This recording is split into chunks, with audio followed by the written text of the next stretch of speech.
Okay, we're live. Okay. Where's Heather? Oh, there she is. Okay. Okay.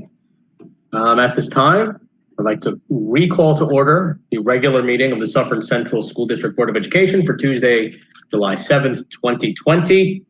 Let the record reflect all board members are present with the exception of Ms. Reamer. Please rise for the pledge.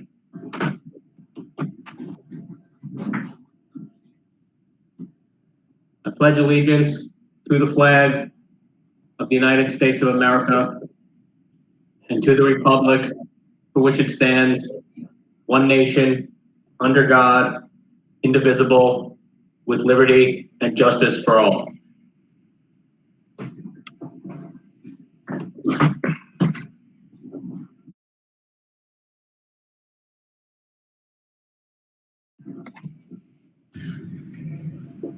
Okay.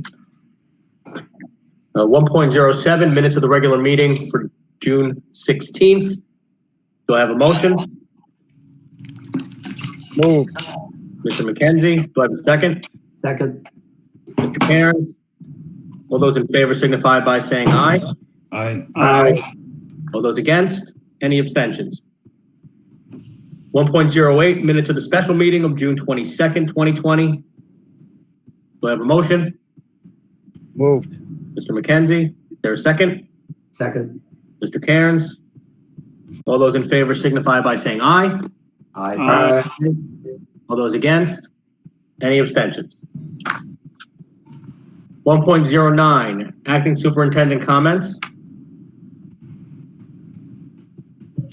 It's my pleasure this evening to introduce Jacob Colton, who earned his Eagle Scout during this school year.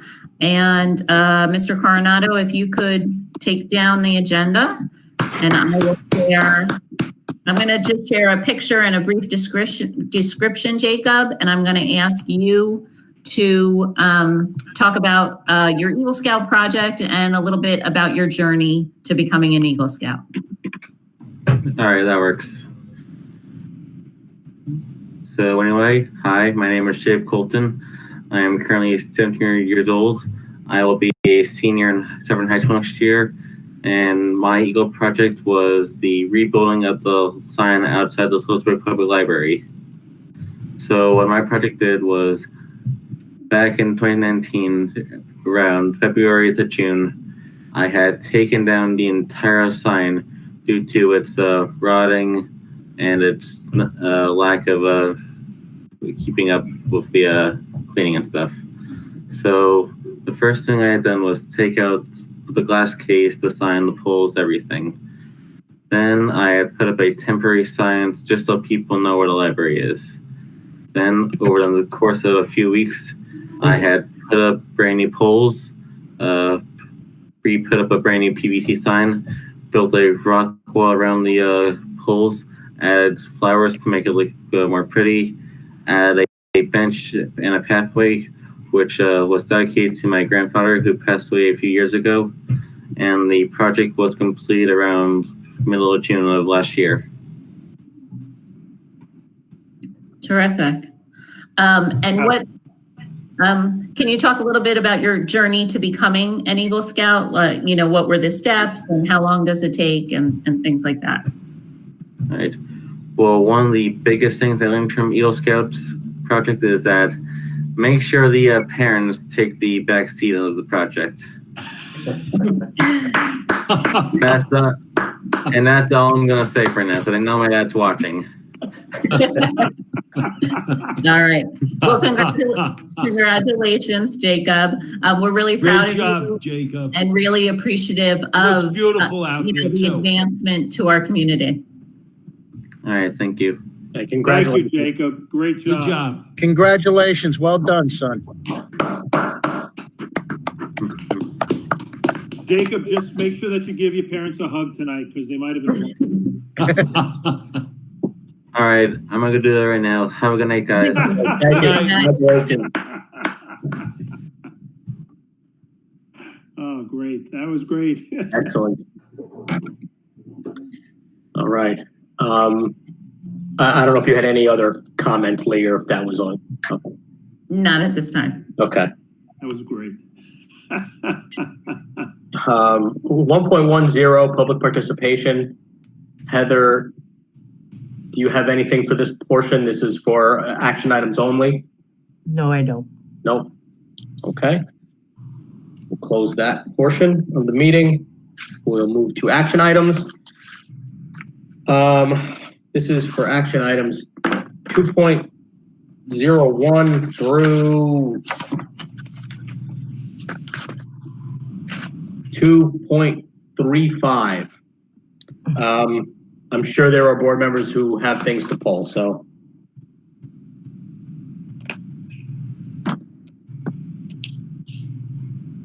Anybody want to pull anything at this time? Yes, just give me 1 minute, Matt. Yep. 2.23 Okay, hold on. Who was that? John? for Angus. Yeah, that's one of them. 2.20, 2.20, 2.23.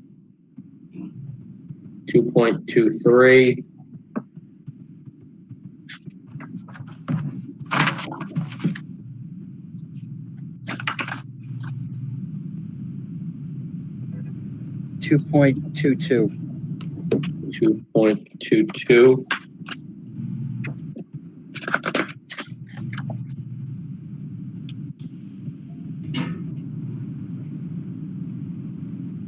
So I have 2.20, 2.22, and 2.23. Is that everything? Does anybody have anything else they wish to pull? No? Okay. So this will be a consent for 2.01 through 2.19, 2.21, and 2.24 through 2. Oh, you know what? Actually, I have to pull 2.35 because that requires a discussion. Okay.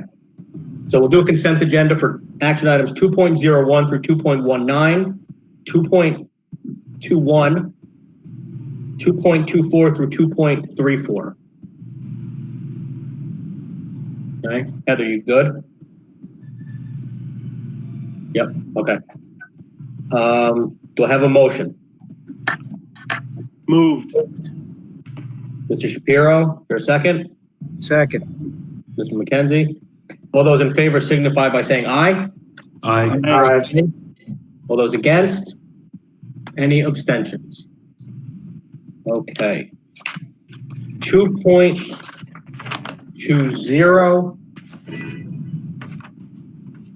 Employment agreement for Lisa Castaldo. Do I have a motion? Moved. Mr. Shapiro, is there a second? Second. Mr. McKenzie? Discussion? None? No. Okay. All those in favor signify by saying aye. Aye. Aye. Aye. All those against? Any abstentions? I abstain. Mr. McKenzie abstains.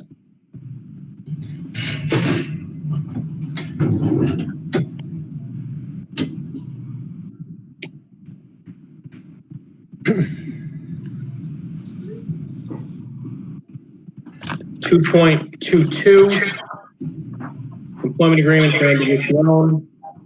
Do I have a motion? Moved. Mr. Shapiro, is there a second? Second. Mr. McKenzie, discussion? None? Okay. All those in favor signify by saying aye. Aye. Aye. Aye. All those against? Nay. Mr. McKenzie? Any abstentions? Okay. 2.23 Employment agreement, Amy McKenzie. Do I have a motion? Moved. Mr. Shapiro? Do I have a second? Second. Mr. McKenzie? Discussion. Okay, none. All those in favor signify by saying aye. Aye. All those against? Any abstentions? I abstain. Mr. McKenzie abstains.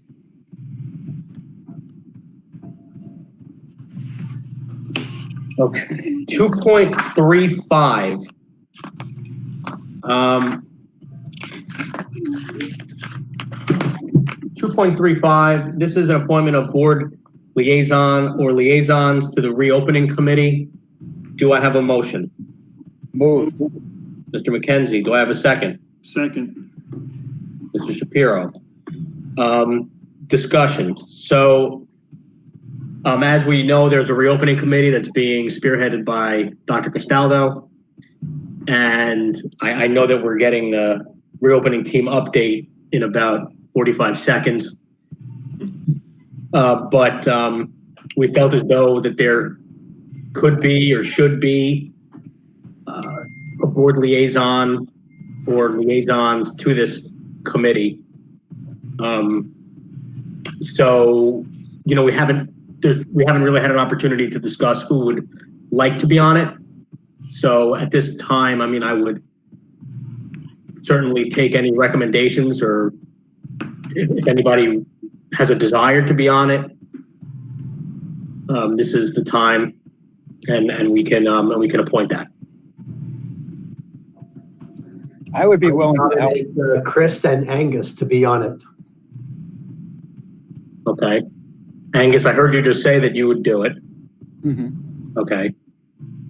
Chris, I don't know if you said you would or if you just got thrown into it.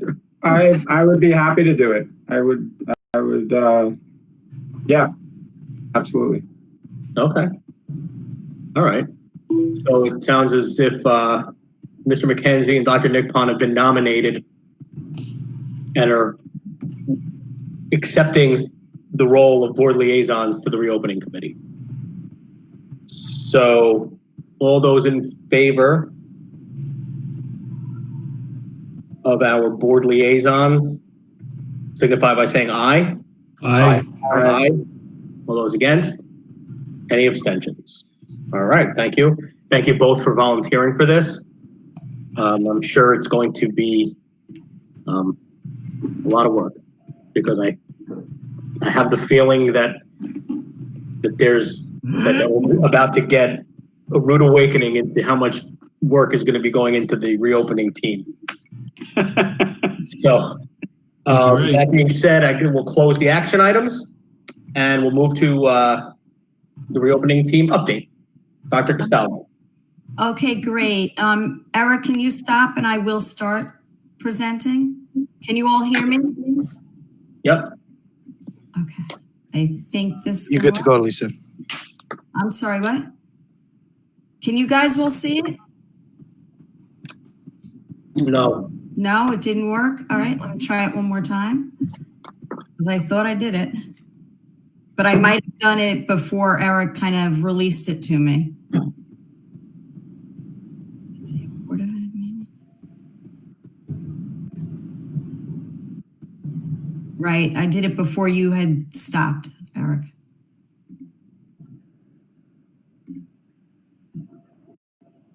Now you can all see, correct? Yep. Yes, now we got it.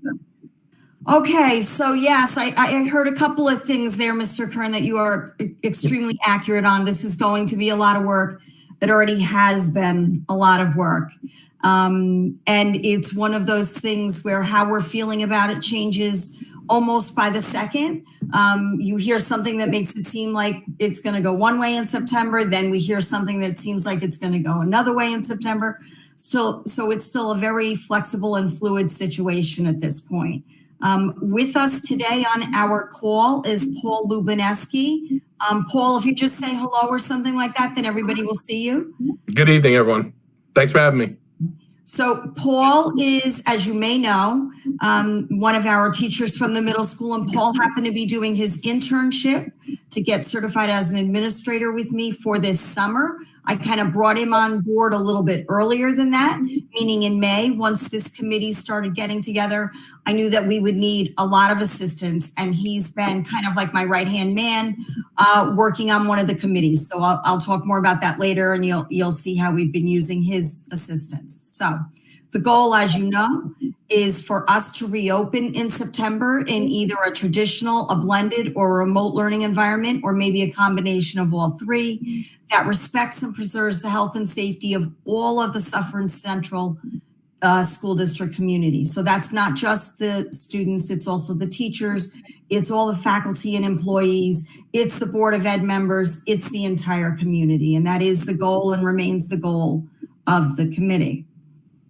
This is who the committee is comprised of at this point, and I was hoping you were going to give me some Board of Ed members, so you can see I already have that on our slide, but we have, of course, the acting superintendent and 3 assistant superintendents, and as you can see, representatives from basically every other area of the district. These were all volunteers.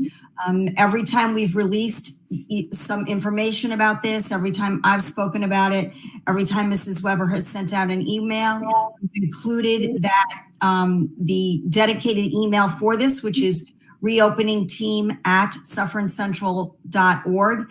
And if you email that, you can get yourself added to the committee. So we're still always looking for volunteers. The parents and community members group will be meeting in the next week or so. So if you still want to get on that group, please send an email again, reopeningteam@sufferncentral.org, and you can join one of the committees. So as you can see, we've basically got every area of the district represented, and it's a lot of people. It started with, 15 to 20 people. That was pretty manageable. When it got this far, we had to kind of break it down. So this is an organizational chart, and Steve Schloika can attest to how this chart started out, because I basically had 50 people I had to organize in some way. So I took the one of the laminated maps in my office and turned it around to the blank side and used a dry erase marker to create an organization chart for us. I then translated that into this. It makes it a little easier for everyone to see. You might recall from the first time I spoke to everyone, I said that we had 4 focus areas. That was the stakeholders, operations, educational programs, and resources, which is basically the cabinet and the central administration. There's no way I could do all of this, so I am chairing educational programs. Paul Lubineski, who I introduced you to before, is chairing operations and facilitating all of their meetings. I will also be working with the stakeholders. Some of these obviously needed to be broken down even smaller. So you can see operations that Paul is meeting with weekly has in it facilities and maintenance, transportation, health and medical concerns, technology, and food service. If you're not sure, under health and medical, Lori Durario is our medical director for the district. Carol Diamond is our nursing coordinator. So we have them kind of translating all of those Department of Health and CDC directives that we're getting. So that's the operations side of it. Operations side, if you recall from the last time I spoke with everyone, is primarily those non-negotiable parameters we're going to have to work within. These are primarily the Department of Health, the CDC, and the governor's requirements and regulations that they're sending down to us. We don't have a lot of flexibility and choice in most of these areas. And these are things that will dictate some of the choices we have in educational programs. By that I mean, and the instance and example I always use is, if we are only, if we have to socially distance children in classrooms and they don't assign us class sizes, our classrooms can fit 6 feet apart, approximately 15 students. So a requirement such as that is a non-negotiable parameter that's going to impact what educational programs can do. So again, all of these operations areas are the real requirements we're going to be confined by. Under educational programs, again, we had to divide up into many different areas. Each of these areas has a facilitator as well. These groups are meeting at this point to discuss how they feel things like instruction, special services, scheduling and staffing, athletics, E&L services, and socio-emotional learning and mental health can work best and is best served under the non-negotiable parameters. So back to our example, if we are only allowed, let's say, 15 students in a room, instruction is thinking about, do I set students on like an A-B rotation and they are in school part of the time and remote part of the time? Do I set kids on a half day? Different things such as that. So again, the non-negotiable parameter is affecting what instruction can do. Obviously, what instruction wants to do is also affected by things like scheduling and staffing and special services to make sure that we meet every child's 504 or IEP plan mandates. Athletics in particular has been working closely with, I say it NISFA, not sure if I said that right, but it's the Athletic Association and the requirements that they are setting down for all of the return to sports and the return to athletics. So again, this chart here was the way to break all of those people, those very eager volunteers that we have, down into manageable sections so that we could all talk about the issues that need to be discussed and be able to report back out to each other. The work of these groups has taken place in, you'll see over here in this red circle, phases 1 and 2, which also included attending the county committee reopening. So the entire county has a reopening committee, and most of our people are also, or many of our people are also on that committee. So we attend those meetings to get information. We've been doing research. We've been talking to colleagues in the field. So phases 1 and 2 have consisted of a lot of that type of work. Let's move on to what phase 3 is going to look like. Now, phase 3, this is the one where it gets really interesting. And this is the one that we can't really discuss these options. Did someone have a question? No? Okay, we can't really discuss these options until we get the governmental and the regents, the Board of Regents is going to be giving us directions as well. Until we get their directives, we don't know which one of these 3 options we will need.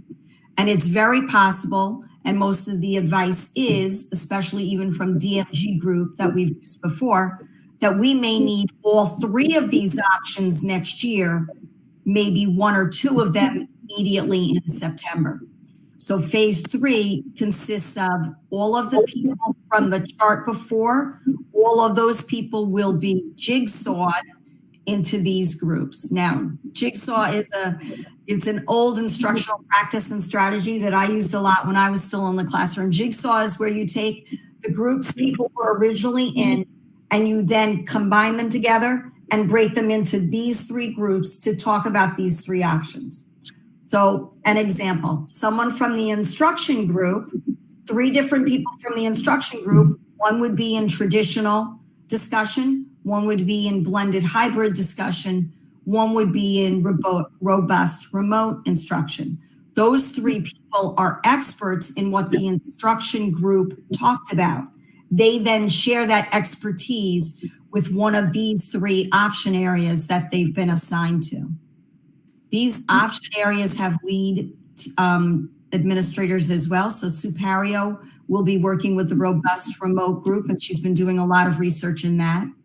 The blended hybrid group will be led by Dr. Teresa Ivey and Pat Breen. And the traditional group is Dr. William Castellane and Dr. Andrew Trust. When I say traditional, I am most likely talking about traditional with at least some social distancing. I don't mean that I think in September we're going back to business as usual. We're at least talking about some amount of social distancing, some amount of training and hand washing and putting protocols such as that into the school day for students. We're talking about things like using sanitizer, those sorts of things. Traditional will not look exactly the same as it did before. So again, we anticipate that one of these 3 will be needed the most in September. We don't know which one. We won't know for sure until we get more government and regions direction. That's anticipated to happen in the middle of July. So once the middle of July hits, we get that direction, this phase begins and people start doing that work. Phase 4, after that, will be where those 3 groups report out to the core committee and facilitators. Concrete decisions start being made. We recommend those to Lee, Mrs. Weber, who will recommend and speak to you, the Board of Ed, about that, or there'll be another report out, I believe July 21st. I don't think we'll be completely, we won't know for sure what the plan is by then. And then our written reopening plan has to be submitted to New York State Ed. We are told that is most likely going to need to be submitted July 31st or so, which puts the turnaround, if everyone kind of caught what I said before, puts the turnaround of getting the direction and submitting that plan at about 2 weeks. So the last 2 weeks of July are going to be really important to this work. We're going to be working very hard. It's going to be a critical time where we have to make some real decisions as to what we want our reopening to look like within the confines of the regulations and requirements we're given. That's phase 4. Phase 5 will be communicating that plan to our community. And of course, that community consists of our faculty, our families, and the greater community beyond that. Several ways we're going to communicate that would be Connect Ed, our social media arms, our website, the district newsletter, and most likely the journal news, the newspapers will be putting out the plans as well. In order to make sure that this happens in a very well-developed, planned-out form, Jenny Mermelstein, who is our BOCE's communications consultant, is meeting with myself and Mrs. Weber on Thursday, and we're beginning to develop that communications plan just for this arm of it, because this arm might be the most important piece. We don't want students showing up not realizing that they're not supposed to be there, or students not there that are supposed to be there. So communications will be the biggest piece of it, and that will be phase 5 of this plan. I'd like to say that definitely all 5 phases are going to be it.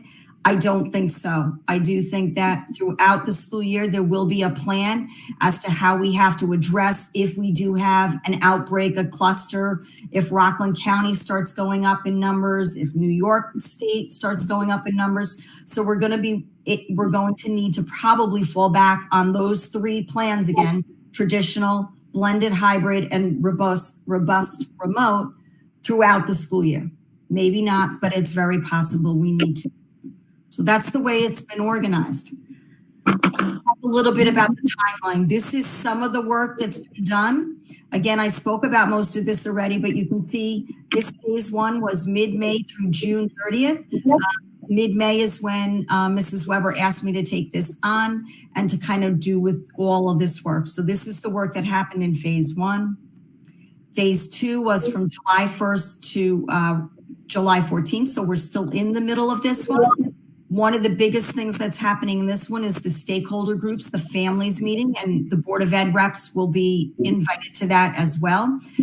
Those are anticipated to be Thursday and next Tuesday, but there will be more added on. Those are the first 2 we have planned so far. I have been editing the template of a plan that BOCE shared with the entire county. All the county districts have it. So I've been working on personalizing that to the extent possible, putting in Suffern Central specific information into that plan, so that once we have some decisions made, we can really run that plan and move us along a little quicker in that 2-week crunch time. I've also been contacted at this point by some of the non-public schools. I want to make sure that they are collaborating with us and in sync with our plan, so I've been working with them as well. Phase 3 will be that July 14th to July 24th, really kind of talk and do that jigsaw activity and make some decisions. July 21st, there will be another update to you guys. And somewhere by the end of July, July 30th or so, we will prepare that final plan. So the core group will take the decisions made here and pass them on into the plan at that point. and then the plan will be submitted to New York State Ed.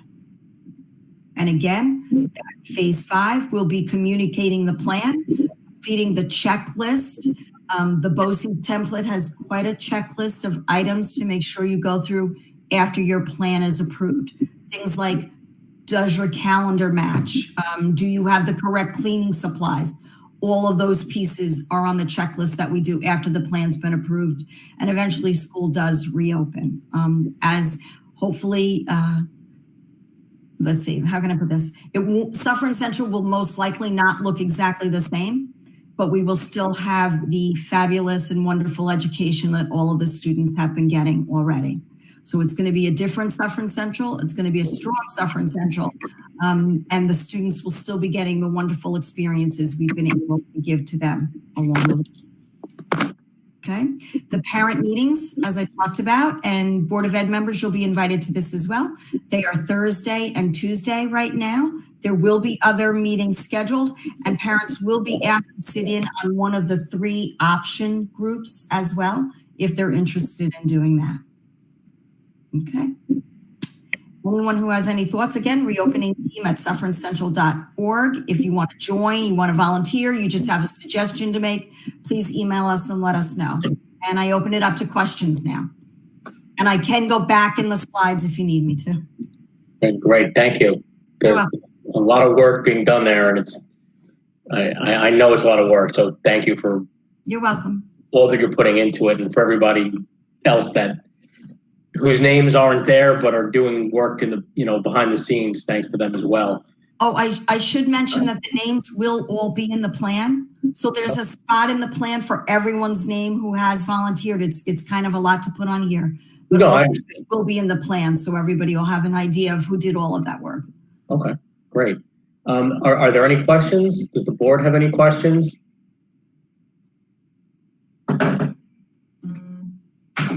No. Paul? Yeah, it's not a question. Well, maybe it is a question. I know that the PTAs are, parents, PTAs, concerned, and also they need to get their calendars all set up. But of course, everything now is very fluid. There's nothing that's in cement or even in a quick dry. There's nothing there yet. So just, I'm just hoping that some of the PTA members have asked to volunteer and that they will be, able to get involved. So at least they can have an ear so that they can see what's happening. So they'll just be, I don't want to say pre-warned, but up to date as far as anyone can be up to date with this. Because as you said, Dr. Costello, and 100% right, all of this can change. It can change within a couple of days. It can change within a couple of weeks. This is uncharted territory for everybody. Right. So we do have Mrs. Giganti. I hope I said that right. She is one of the members and has been one of the members from the beginning. Great. And several other PTA members who are in that stakeholder group that are meeting in the next 2 days. And then Paul's waving his hand because Paul is actually the president of our SEPTA organization, as well as helping us with the operations end. Everybody in Suffern Central has more than one job. So he's got several jobs that he's been doing for us. Okay, terrific, really. Look, yep. This is a bear, that's for sure. And it's a pretty large bear. So, and we all appreciate everything that you're doing and everyone in the committee. And we wish you the best. It's tough. Thanks, but we know we have all of your support, so yes. That makes it not so hard. Makes it okay. It's a tremendous task that you're taking on here, Lisa. I mean, the moving parts are, it's just mind-boggling. Mm-hmm.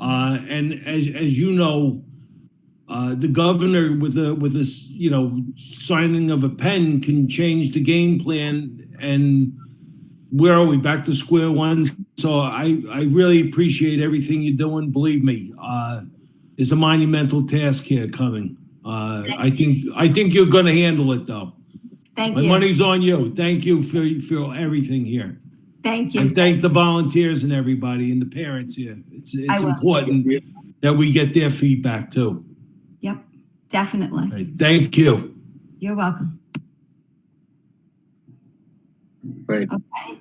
Any other comments? Anybody have anything they want to add? Lisa, Yes? quick question. In terms of the association, in terms of their participation in this project, has there been any discussion regarding the role of teachers if they have to come back to the classroom who are maybe age 60 or above, or any considerations in terms of what's going to happen to, say, if a student in one of the groups is, infected or the teacher is infected? Have these been thought about and so forth? Those are all pieces that are being discussed both in that scheduling and staffing group, but then also in the medical group and the health group. And those are things that will be guided by whatever the directives are that are given. That's kind of been changing too. At first, people could stay home a little easier, but as each thing changes, we just make sure that we're up to date with all of that. But those two groups are tackling that a lot.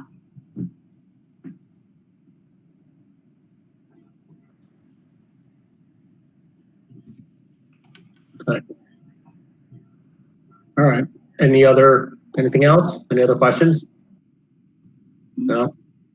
All right. It's a great job, Lisa. Thank you. Thank you. Okay. All right. I think I turned it back to you, Eric. We'll move on to board member comments. Any board members have comments at this time? No? Nobody? I just have one quick thing to say. I just wanted to say congratulations again to Brian Colton on getting Eagle Scout. It's a lot of work that goes into that. And I have a son in scouting, and I know exactly what he had to do to get to that point. And it's a tremendous amount, and he did a very good job. And his project at the Sloatsburg Library was beautiful. He did a really, really good job. And I'd also like to thank Dr. Castaldo for the presentation tonight. Good. Thank you. Any other board member comments? Nope. Paul? Yeah, I picked up my Suffern mask this morning that the Suffern Touchdown Club had set up for people to order about a month ago, 6 weeks ago, whenever it was. And I'm very proud to wear it. I just hope that everyone continues to wear masks, socially distances themselves. Dr. Nickpon, I'm assuming that I'm saying the right thing in terms of medical, wear masks, leave plenty of distance, stay outside if you can. Actually, my wife is telling me to get outside, but that's a whole other issue. Just let's all be safe and let's think about everyone else. New York has been going in the right direction, and I hope that we still can throughout the summer and maybe set an example for a lot of the other states. And everyone who's here and anyone who's listening, let's all stay healthy. Let's all be safe. Yep, absolutely. Thank you. Any other comments? No? Okay. I will close board member comments. We'll go to public participation. This is for any district-related matters. Heather, do you have any participation to read? Yeah, I do.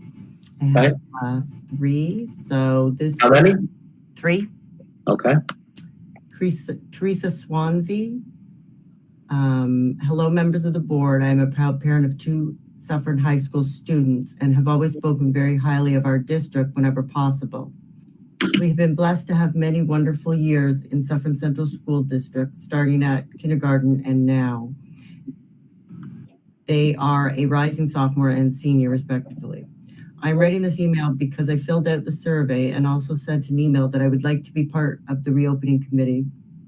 As of today, I have not received any response at all. I know many other parents and neighbors have also reached out and have not heard back.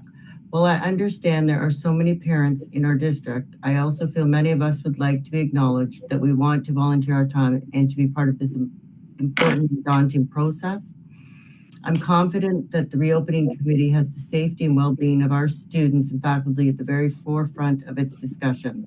Therefore, I would hope this reopening committee includes as many parents from all of the different buildings as it possibly can. Thank you for your time and consideration. I wish all of the Suffern Central School District families continued safety and health throughout the summer. So when she wrote that, since then, Dr. Castaldo had reached out to her.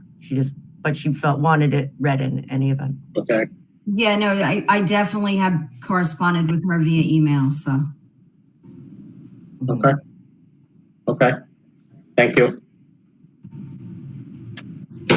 And just one sec.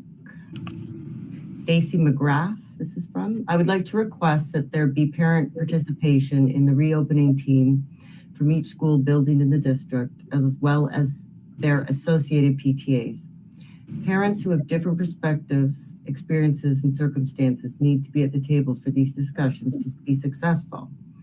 PTAs need to be represented as the planning for the educational and cultural events, as well as the fundraisers that support these events are planned and budgeted for during the summer months. I am well aware that the fluidity and flexibility regarding the upcoming year will be needed, but planning of these events takes lots of time and money. Your best effort to ensure all buildings and PTAs have a voice is greatly appreciated. Wishing you all the best, Stacy McGrath. She is RP Connor, PTA parent. Kelly Fetter. Hello, board members. I've seen several opportunities to become part of the reopening team, and I know a handful of parents who committed to being part of the conversations who have yet to see any meetings come to fruition. Yet the district email we received this week states that meetings have been taking place. I realize you cannot have 100 people on that committee, but it seems counterintuitive to not include those with a variety of views and ideas that may better the process. As a member of the RP Connor PTA board for 7 years now, with one child going into 5th and another going into 8th, it is important that PTA representatives, who are also parents from all buildings, be part of these conversations. All the work we do supports the children and teachers directly without the choice to pivot to appropriate fundraising or in-school activities and enrichment. More than the opportunities themselves will be lost, and it will not be easy to recover when the world is normal again. That decline means our budgets will deplete before we have a chance to build them up for future endeavors, and the only ones who suffer in that instance is our kids. We are not comparable to a sports league or outside entity that rents space. I realize those entities might not be part of the plan moving forward, but the PTA, although not a school-funded organization, is an integral part of the building, administration, and the district in every school. It would be a shame to not let those entities be part of the conversations, all of them, not just a representative for the whole. We all have different needs and views. I would appreciate, and that's it. That's, sorry, it's Kelly Miller. Kelly Miller, she goes by. What was the name again? Well, she signs at Kelly Miller. Her email is Kelly, F-E-D-E-R, feeder. I know I have somebody from RP Connor PTA group, but I'm not sure if that's the name, so I'll double check. Okay, well, I can forward that to you. Thank you. And that is it. Thank you very much. Thank you to everybody who submitted their comments. 8.01, Acting Superintendent's closing comments. First, I would like to congratulate Jacob Colton on earning his Eagle Scout. We're very proud of you, Jacob, and very grateful for the way you have enhanced our community. I also want to thank Dr. Castaldo and all of the people who've already come forward on the reopening team. I added those numbers up quickly in my head from Dr. Castaldo's screen, and there were about 75 people already represented on that committee. And for the parents who put in those comments into public participation tonight, and to all of our parents, I hope you saw where Dr. Castaldo put the 2 times of the next 2, or the first 2 really, community conversations. And so if you're interested in being part of those conversations, to please respond to the reopening team at sufferncencentral.org if you haven't already heard from Dr. Castaldo. So we look, we look forward to a lot of viewpoints. With that being said, we also recognize that not everyone is going to feel the same way about this. We are not all going to agree, but that's where the guidance from the state becomes very important.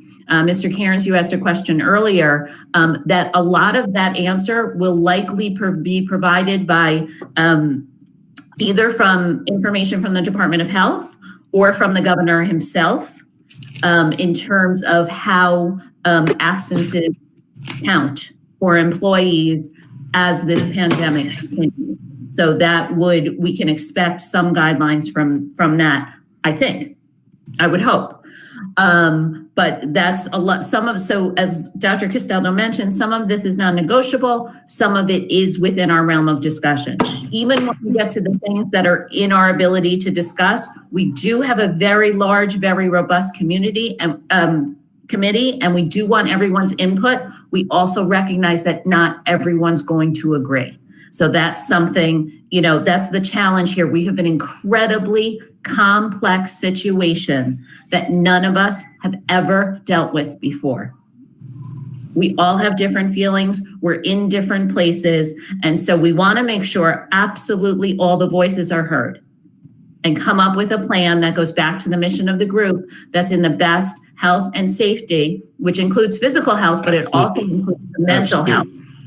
We also includes the mental health of our community in terms of supporting our community. So I'm so grateful, Dr. Castaldo, for all the time you have already put into this, and will continue to do that. The visuals really helped me, so I hope that people do take some time, to listen to your presentation, even the folks that couldn't be here tonight.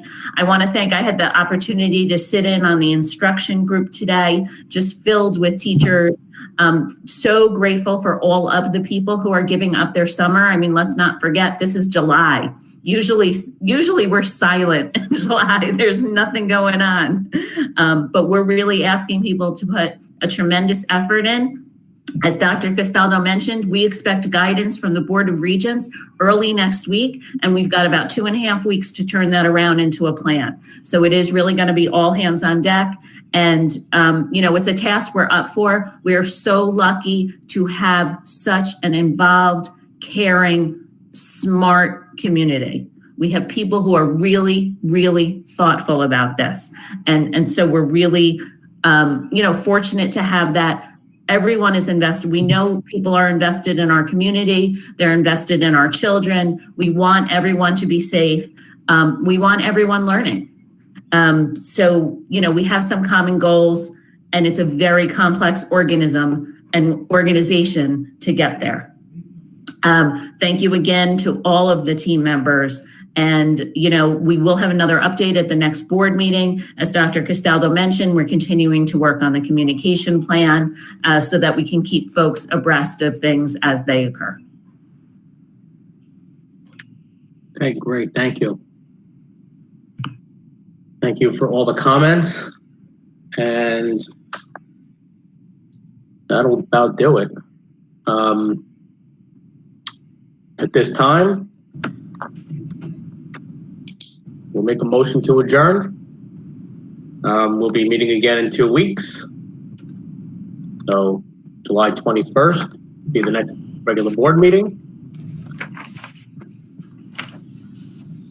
Do I have a motion to adjourn the meeting? Moved. Mr. McKenzie, have a second? Second. Mr. Shapiro. All those in favor signify by saying aye. Aye. Aye. Anybody against adjourning? No? All right. Well, thank you. This meeting is adjourned. Everybody enjoy the next 2 weeks of summer. And hopefully you get some time to go out and enjoy a socially distant activities. And we'll see you in a couple weeks. Bye, everyone. Thank you. Bye. Bye. Be healthy.